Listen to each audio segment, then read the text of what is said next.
정부가 앞으로 세계무역기구 WTO 협상에서 개발도상국 특혜를 주장하지 않기로 결정을 하면서 우리나라의 개도국 지위가 사라지게 됐습니다. 정부는 앞으로 피해가 우려되는 쌀 등 농업 민간 분야는 최대한 보호를 하고 피해가 발생을 하면 반드시 보전 대책을 마련하겠다고 밝혔습니다. 먼저 오인석 기자의 보도입니다. 우리나라는 1995년 이후 세계무역기구 WTO 내에서 개발도상국 지위를 유지하고 있습니다. 다만 이듬해 경제협력개발기구 OECD에 가입하면서 농업과 기후변화 분야를 제외하고는 개도국 혜택을 받지 않고 있습니다. 그동안 미국 등 선진국은 WTO 내 개도국 지위에 꾸준히 문제를 제기해왔습니다. 우리 경제는 WTO 가입 이후 24년이 지나면서 GDP 규모 세계 12위, 수출 세계 6위 등 선진국 반열에 올랐다는 게 정부의 판단입니다. 이에 따라 정부는 앞으로 WTO 협상에서 개도국 특혜를 주장하지 않기로 최종 결정했습니다.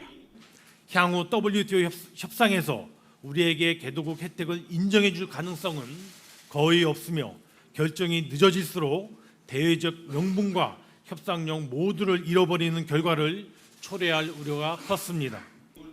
특히 미래 새로운 협상이 타결되기 전까지 이미 확보한 개도국 특혜는 변동 없이 유지된다는 점도 분명히 했습니다. 정부는 앞으로 농업 협상도 당분간 큰 변화가 없을 것으로 전망했습니다.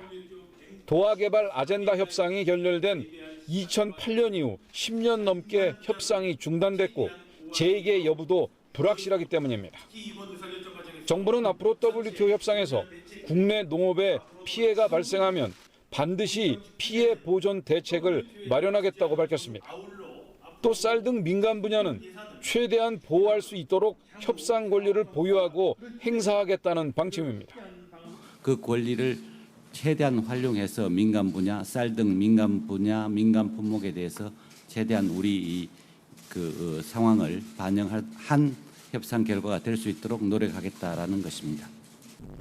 정부는 WTO에서 규제하는 보조금에 해당하지 않는 공익형 직불제 전환을 전제로 내년 예산안에 직불금 예산을 2조 2천억 원으로 대폭 증액해 농업인 소득 안정과 경영 안정을 지원하기로 했습니다.